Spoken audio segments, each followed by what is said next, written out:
Yes, good afternoon to all of you. We are from Rajasthan Public School and today we are starting class 6 English chapter number 2 on a Christmas Eve. इस chapter में हम Christmas की evening जो थी, एक अगले दिन Christmas था, उसकी ठीक इवनिंग पर हम ये स्टोरी पढ़ने वाले हैं। और बहुत सारे लोगों के अंदर क्रिसमस से पहले बहुत सारा उत्साह रहता है, उमंग रहती है, हमको बहुत सारे काम करना है, क्रिसमस को और अच्छी तरह से एंजॉय करना है। ऐसा फीलिंग्स जो थी वो ऑथर के अंदर भी रही थी। हम उसी स्टोरी को आगे पढ़ते हैं, बढ़ाते हैं। इसको देखिए देखिए on a Christmas Eve story हमारे यहाँ चालू होती है। It was Christmas Eve and the closing time of shops. ठीक है, जो शाम का समय हो गया था, उस समय जो दुकानें सब बंद हो रही थी। Mister David the old deep owner of the old clock shop was working on a clock. जो डेविड थे वो डीप थे, वो किसी की बातों को सुन नहीं सकते थे, तो वो वहां पर उस शॉप की दुकान पर काम कर रहे थे। As he finished his work, जैसे उन्होंने अपना काम कंप्लीट कर लिया, डेविड स्टूड अप, वो डेविड जो थे वो वहां पर खड़े हुए। was on his way to back from room when a cold rushes of air from front door hit the back of his neck। अब देखिए, जब वो उठे वहां से तो उनका जो फ्रंट में जो रूम था वहां से हवा आ रही थी जो उनके पीछे पड़ रही थी। उनकी नेक जो है उससे ठंडी हो जा रही थी, बहुत ठंडी हवा चल रही थी। उस समय का जो मौसम था वो सर्दी वाला समय चल रहा था। हाँ, हमको यहाँ पे देख भी सकते हैं कि जो मिस्टर डेविड है ना, उनके पीछे से हवा आ रही है ना, और वो जो है शॉप की दुकान पर वो काम कर रहे हैं, है ना। उनकी दुकान में एक व्यक्ति आया है जो उनसे कुछ बातचीत करना चाहता है, लेकिन वो कैसे थे, वो डीप थे, तो वो कुछ सुन नहीं सकते थे। तो उन्होंने यहाँ पर पेंसिल और पेन यहाँ पर रखा हुआ है ना। पेन है और एक कॉपी है, नोट पैड है। ठीक है, यहाँ पर कोई भी सामान चीज जो भी लिखना हो वो यहाँ पर वो लिखवा लेते थे और वो सामान उस व्यक्ति को दे देते। Means communication by the return communication हुआ करता था लोगों के बीच में उनकी उनकी दुकान पर। देखिए हम आगे बढ़ते हैं। देखिए, he turned to meet a last minute stopper, but his old wise eyes told him that this was not a shopper। अब जैसे वो मुड़े तो मुड़ने पर उन्हें लगा कोई दुकान पर आया है, उन्हें लगा कुछ खरीदने के लिए कोई व्यक्ति आया है, लेकिन उनकी जो समझदार आंखें थी वो ये नहीं मानने को तैयार नहीं थी कि वो जो व्यक्ति वो कुछ खरीदने ही आया है। He saw two men, उसने दो दो लोगों को देखा। ठीक है, उनमें से एक जो था वो लगभग 20 साल की उम्र का रहा होगा यहाँ पर, ऐसा अंदाजा हमारे जो मिस्टर डेविड है वो लगा रहे हैं। And the other was closer to 50, जो दूसरा जो था वो लगभग 50 साल के लगभग, ये जो व्यक्ति है 50 साल के लगभग रहा होगा और ये लगभग 20 के अप्रोक्स रहा होगा, ऐसा ऐसा डेविड सोच रहे हैं। उनकी अंदर में अंतर जो मन में जो विचार है वो सोच रहे हैं कि ऐसा होगा। इसके बाद देखिए, the older man approach the counter with no sign of friendliness in his eyes. जो ओल्ड मैन था, जो बुजुर्ग व्यक्ति था, वो व्यक्ति कहाँ पर पहुंचा है, वो दुकान के पास में आकर पहुंचा है ना। दुकान वो जो मिस्टर डेविड के पास वो पहुंच गया है, लेकिन उसके पास कोई मित्रता का भाव उसकी आंखों में नहीं है। अब डेविड को थोड़ा सा शक होने लगा। डेविड सोच रहे हैं कि आखिर ऐसा क्यों है। David was able to hide his growing fear. David को उनसे डर लग रहा है कि, और उनका डर जो वो बढ़ रहा है, लेकिन अपने डर को वो छुपा रहे हैं। ठीक है, धीरे धीरे अपने डर को छुपा रहे हो। क्या किया उन्होंने, slowly pushed A note pad and A pencil across the counter. उन्होंने काउंटर पे उनके सामने एक नोट पैड और एक पेंसिल जो है वो सामने आगे बढ़ा दी। लेकिन उस मिस्टर डेविड को उस समय अभी डर लग रहा है। आगे देखिए, mister David smile and at the unfriendly faces, ऐसे ऐसे फेस जिनको कि उन्हें लग रहा था कि फ्रेंड्स तो मेरे हो ही नहीं सकते हैं, ये लोग अच्छे नहीं हैं। Then pointed to his ears and shook his head from side to side। अब उसने जो डेविड जो थे उन्होंने उनकी तरफ में अपने देखकर स्माइल किया और अपने कान जो इनकी तरफ में लगा लिए कि वो क्या बात कर रहे हैं, लेकिन उनको सुनाई तो देता नहीं था, लेकिन फिर भी उन्होंने अपने कान उस तरफ लगा रखे थे। ठीक है, वो क्या देख रहे थे कि जो लोग थे, जो बुजुर्ग व्यक्ति जो सामने खड़े हुए थे, वो अपने जो हाथ जो था है ना, उसका हेड जो एक तरफ दूसरी तरफ हिला रहे थे, वो उनका जो हेड था इधर उधर हो रहा था, इधर से उधर हो रहा था। मीन्स वो देख रहे थे यहाँ क्या क्या है, कैसा है ना। एक quick look of surprise change the man's face as he studied the notepad. ठीक है, अब उनके जो है जो अचानक वो सरप्राइज हो गए, उनके जो उन्होंने नोटपैड पर पढ़ा, he turn and said something to his friend, और उसमें लिखा था क्या, तुम्हारे फ्रेंड्स के लिए कुछ चाहिए। David use chance to look closely at them, और इसमें डेविड को चांस मिल गया कि उनके पास में वो उनको पास में आकर देख सके, है ना। और उसने डेविड ने क्या देखा, paying attention the shape of a gun, उनकी पॉकेट में गन रखी थी, and restless hand in the men's right coat pocket, उनका जो राइट कोट का जो पॉकेट था, उनके उस पॉकेट में उनका हाथ लगा था, जो कि बहुत तेजी से घूम रहा था, वो मुंह हाथ को हिला रहे थे पॉकेट के अंदर से। The anger world with in him, अब जो मिस्टर डेविडसन को थोड़ा गुस्सा आ रहा था, लेकिन वो डरे भी रहे थे। It was kept down by an inner voice in that said we still, he wrote on the notepad may I help you, लेकिन वो कहीं जा नहीं रहे थे, वो कुछ कर नहीं रहे थे, वो वहीं पर खड़े हुए थे और वैसा काम हो रहा था। उनके एक पॉकेट में गन रखी थी और हाथ कंटिन्यू हिल रहा था। ठीक है, और मिस्टर डेविड ने उस नोटपैड पर फिर एक और बार लिखा, उसमें क्या लिखा उन्होंने, क्या मैं तुम्हारी सहायता कर सकता हूँ, मे आई हेल्प यू, क्या मैं तुम्हारी सहायता करूं। अब देखिए, for the first time the older man looked directly at David's smile and smile, अब जो ओल्ड मैन थे उन्होंने डायरेक्ट डेविड की तरफ देखा और वो मुस्कुरा गए थे, एक क्रूअल मोकिंग स्माइल। अब डेविड क्या सोच रहे हैं कि कितनी क्रूअल मोकिंग, मतलब कि एक बनावटी स्माइल है, जो झूठी स्माइल उनको लग रहा है डेविड को। They both understood why he was there. ठीक है, जबकि डेविड ऐसा सोच रहे हैं कि शायद ये लोग यहाँ पर किसी और कारण से, हो सकता है मेरे दुकान को लूटने के लिए लोग आए हैं, लोग मेरी दुकान को चोरी करने के लिए आए हैं, या फिर मुझे मारने पीटने के लिए आए हैं, ऐसा डेविड सोच रहे हैं।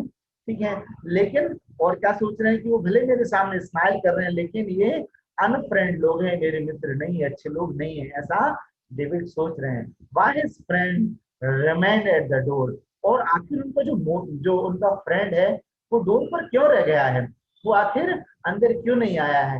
हो सकता है कोई किसी को और अंदर नहीं आने तो मुझे कोई बचा नहीं पाए, ऐसा अपने अंदर ही अंदर में मिस्टर डेविड जो सोचते चले जा रहे हैं। that looked like men who were down on their luck and were now ready to try something they would later be sorry about। वो ऐसा सोच रहे हैं डेविड कि वो कुछ ऐसा बुरा काम करने वाले हैं उनके साथ में, और बाद में मुझे ऐसा बता देंगे कि यही आपका लक था, और फिर इसके लिए मुझे बाद में सॉरी कह देंगे। ठीक है, और मेरा बहुत नुकसान हो जाएगा। मिस्टर डेविड ऐसा सोचते चले जा रहे हैं, उनके मन में विचार जो है कंटिन्यू उभरते आ रहे हैं। वो सोच रही कि कहीं ऐसा ना हो कि मेरे साथ ये लोग बुरा भला कर दें, इनके पास तो गन भी, इनके अंदर हाथ जो कंटिन्यू हिल भी रहे हैं, कहीं ये मेरे साथ में बुरा ना कर दें, ऐसा उनको लग रहा है। हाँ, अब देखिए, हाँ, यहाँ से देखिए स्टोरी थोड़ी चेंज होती है। द क्लॉक टिक्ड ऑन, अब जो घड़ी है वो खड़े हुए हैं, वो कुछ भी नहीं कह रहे हैं, और जो घड़ी है वो धीरे धीरे बढ़ती चली जा रही है। टिक्ड ऑन मतलब कंटिन्यू घड़ी बढ़ रही है, टाइम बढ़ रहा है। उस समय दुकानों के बंद करने का टाइम था, लेकिन मिस्टर डेविड डर रहे हैं, वो दुकान बंद नहीं कर पा रहे हैं, और वो दोनों वहां पर खड़े हुए हैं। David calmly wrote another message, अब डेविड ने अपना दूसरा मैसेज लिखा, have you come to pick up a clock or watch, क्या आप जो है कोई सी वॉच या क्लॉक लेने के लिए आए हैं। Then he pointed to the long board filled with hanging clocks and pocket watches. अब देखिए टाइम बहुत सारा हो गया था, ठीक है, तो जब उसने ऐसा लिखा, उन्होंने डेविड ने ऐसा लिखा कि आप कुछ लेने आए हैं क्या, तो उन्होंने एक लॉन बॉक्स की तरफ, लॉन बॉक्स वहां पे बोर्ड बना था, उसकी तरफ उन्होंने इशारा कर दिया। मीन्स ये था कि जो वो व्यक्ति सामने जो खड़े हुए थे वो भी बोल नहीं सकते थे, ठीक है, और वो सुन भी नहीं सकते थे, लेकिन वो बहुत संभ्रांत व्यक्ति थे, वो बहुत अच्छे लोग थे। He was not a pawnbroker, but the same time he couldn't say no to the needy people who placed their old watches or clocks before him for anything they could get. ठीक है, अब यहाँ पर poet जो अपने author हैं वो कह रहे हैं कि वो ऑथर जो है वो कैसा पॉन ब्रोकर नहीं है, वो बदले में लेने वाले, जैसे हमने कोई चीज किसी को कोई चीज दी और उसने उसके बदले कोई दूसरी चीज हमको दे दी, तो वैसे व्यक्ति वो नहीं थे। लेकिन आवश्यकता, उनको आवश्यकता थी, इसलिए उन्होंने क्या किया, उन्होंने वो मजबूरी में उस दुकान तक आए हैं और आवश्यकता उनको वहां तक लेकर आ गई है, जिससे कि अब वो यहाँ पर आकर खड़े हुए और सब नहीं निकल पा रहे हैं। ठीक है, अब देखिए जो ओल्ड मैन जो थे वो घड़ियों की तरफ देख रहे थे, है ना, watches placed their old watches or clocks before him for anything they could get। वो ऐसा सोच रहे थे कि हम क्या इनके लिए दे दें तो हमारे लिए क्या हो जाए, कुछ पैसे मिल जाएं। He loaned more than he should। वो लोन जो है वो ऐसा चाहते थे कि उनका लोन जो भी हो वो ज्यादा अमाउंट मिल जाए उनको, और उनको मीन्स वो ज्यादा देना चाहते थे, उनको पैसे की आवश्यकता लग रही थी। They would be there when the owners wanted them back at the same price he had paid with no interest। अब देखिए जो ऑनर हुआ करता है वो क्या करता है, वो नॉर्मली ज्यादा चीजों को लिया करता है और उसी के उसके बदले में दूसरी चीजों को दे देता है, लेकिन भविष्य में जब वो आकर पैसे जमा करते हैं तो फिर बिना इंटरेस्ट के उसको वही चीजें मिल जाएगा जो उसकी ओल्ड रही थी। ऐसा आगे देखिए यहाँ पर, then the older man seemed to feel a lot easier। अब जो ओल्ड मैन जो था उसको थोड़ा सा अच्छा लगने लगा कि हाँ ठीक है मैं कुछ पैसे ले सकता हूँ। took out his hand from his pocket and quickly looked at watch on his wrist। कि उसके कलाई पर क्या था, एक वॉच बंधी हुई थी, उसने उसकी तरफ देखा और देखने के बाद में उसने उसको निकाला।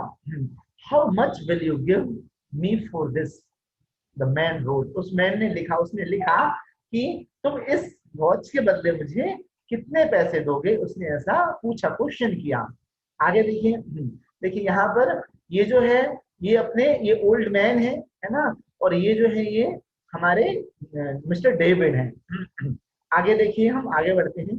The David notice little Sam. अब डेविड को लगा कि मैं अभी तक जो सोचता आ रहा था वो बहुत गलत था, मुझे ऐसा इन लोगों इस अच्छे व्यक्ति के बारे में ऐसा मुझे नहीं सोचना चाहिए था। In the grey eyes looking at him. और जिसकी आंखें जो थी वो किसकी थी, ग्रे कलर की आईज थी। जो डेविड के सामने जो व्यक्ति थे उनकी ग्रे कलर की आईज थी, मतलब बहुत अच्छे व्यक्ति थे, और अब डेविड को अपने ऊपर शर्म आ रही थी कि मुझे ऐसा उनके बारे में नहीं सोचना चाहिए था। The watch was nothing special. David ने देखा कि जो वॉच थी वो कोई स्पेशल वॉच नहीं थी, और ना ही उसमें कोई ऐसा ग्रेट पावर भी उसके अंदर था। सामान्य सी वॉच थी और उन्हीं पैसों की आवश्यकता ज्यादा थी। It was something to exchange. कुछ भी एक्सचेंज करना चाहते, way out of a bad situation knowing that the great need had brought the man to his stop in the first place। हाँ, देखिए यहाँ पर जो ऑथर बताना चाहते हैं कि बहुत ज्यादा आवश्यकता के कारण इतने अच्छे व्यक्ति इस दुकान पर आ गए थे जो कुछ चीजों को के बदले कुछ अमाउंट पैसों के रूप में वो चाह रहे थे, क्योंकि उनको पैसों की बहुत ज्यादा आवश्यकता थी। अब डेविड ने पूछा, उन्होंने लिख कर दिया, क्या लिखा उन्होंने, how much do you need for it. They reply, come back on the note pad what ever it worth. ठीक है, उसमें लिखा था उन्होंने, डेविड ने पूछा कि तुम्हें कितने पैसों की आवश्यकता है, तो उस पर लिखा था जो भी इसके जितने भी इस वॉच को यदि आप लेते हो, जितने भी आप मुझे पैसे दे सकते हो वो मुझे आप पैसे दे दीजिए, उसमें लिख दिया था उन्होंने। उस जो व्यक्ति थे, ओल्ड मैन थे, उन्होंने इसमें लिख दिया था। आगे देखिए यहाँ पर, David reached into his cash box. अब डेविड जो था अपने कैश बॉक्स के पास जाता है, उसको निकालता है, उसको पुल करता है, पुल आउट $50 नोट। कितने का? $50 नोट को बाहर निकालते हैं, passed it into the man's hand, और उसको उस व्यक्ति के हाथों में थमा देता है, दे देता है कि $50 आप रखिए। As a shook hand David looked into the man's eyes. अब डेविड ने उस व्यक्ति की आंखों के अंदर देखा। It seemed to say thank you। वो जो व्यक्ति था आंखों से कह रहा था थैंक यू, मीन्स उसके इंटरनल उसे पता था कि वो जो वॉच थी उसकी प्राइस इतनी नहीं थी, वो जानता था। दे बोथ न्यू, दोनों ही, जो पीछे जो व्यक्ति खड़ा था जो 20 इयर्स का था वो भी जानता था, और जो वो व्यक्ति जो कि जिसके हाथ में वॉच थी वो भी जानता था कि उसके पास जो वॉच है उसकी प्राइस इतनी नहीं थी, लेकिन फिर भी उसको $50 मिल गए थे। तो इंटरनली बाय हार्ट वो उसको थैंक यू कह रहे थे मिस्टर डेविड को। हाँ देखिए, they both new the watch wasn't worth that much, मतलब वो जानते थे दोनों कि वॉच की जो कीमत है वो उतनी कीमत नहीं है। Then before turning to leave the man wrote, जब वो लौटने से पहले उन्होंने नोटपैड के नीचे लिखा था, I will back to pick it up as soon as I can. मैं इस वॉच को लेने फिर से आऊंगा, जब जितने जल्दी पॉसिबल होगा उतनी जल्दी में लेने आ जाऊंगा। Mary Christmas. और उस समय क्रिसमस, उनको क्रिसमस की विश वो देकर गए थे, ठीक, उन्होंने कहा मैरी क्रिसमस। तो इससे ऑथर जो थी बहुत ज्यादा इमोशनल हो गए थे कि मुझे किसी ने ऐसे समय में मैरी क्रिसमस कहा है। आगे देखिए स्टोरी क्या कहती है। The little story ended to the half of hours with a clock striking all together. जो अब ये जो हाफ आवर था इसमें पूरी स्टोरी एंड हो रही थी, लेकिन साथ में क्या हो रहा था, सभी क्लॉक जो थी बजने लगी थी, मतलब अब समय रात के 12 बज चुके थे। The time pieces which had been looking on silently all the while rang out of time with such feeling that even David thought he could hear to them। अब डेविड सोच रहे थे कि काश मैं उनको सुन पाता, काश मैं उनकी आवाज सुन पाता, काश मेरे मेरे ईयर जो है वो अच्छे होते, ठीक है, तो उनकी इतनी स्वीट वाली आवाज में सुन पाता, वो इतने अच्छे व्यक्ति थे और मैंने उनके बारे में ऐसा गलत गलत क्यों सोचा। Their sweet musical message was filled with hope. उन्होंने, डेविड यहाँ पर कह रहे हैं कि उनका जो मैसेज था, जिसमें उन्होंने इतना अच्छा मैसेज लिखा था, म्यूजिकल मैसेज था, उसमें आशाएं भरी हुई थी, ठीक है, उसमें वो बता रहे थे कि वो फिर से आएंगे, ठीक है, वो बता रहे थे, वो उन्होंने उसको थैंक यू कहा था, उन्होंने उसको मैरी क्रिसमस कहा था। तो अब डेविड के अंदर विचार ऐसे कर रहे थे कि भाई आखिर में उनकी आवाज को क्यों नहीं सुना। The timeless message of peace on earth. उन्होंने, डेविड यहाँ पर कह रहे हैं कि ये वो ऐसा शांति का मैसेज इस अर्थ पर देकर चले गए हैं, गुडविल टुवर्ड्स ऑल। वो एक ऐसा मैसेज दे गए हैं जो कि सच्चाई को चारों तरफ फैला दे। Spreads everywhere as the old clock came merry Christmas. और इतना सोच रहे थे कि पूरे अर्थ में, पूरी पृथ्वी में शांति हो जाए और सभी जगह जो है वो अच्छाई आ जाए, ऐसा ऑथर हमारे सोच रहे थे। और तभी क्या हुआ, तभी जो बहुत पुरानी जो वॉच थी, वो पुरानी जो वॉच है वो पुरानी जो वॉच थी वो क्या हो गई, वो बज उठी, और वो क्या गा रही थी, वो रिंग कर रही थी, मैरी क्रिसमस मैरी क्रिसमस। हाँ, आगे देखिए यहाँ पर completed. Thank you, have a nice day.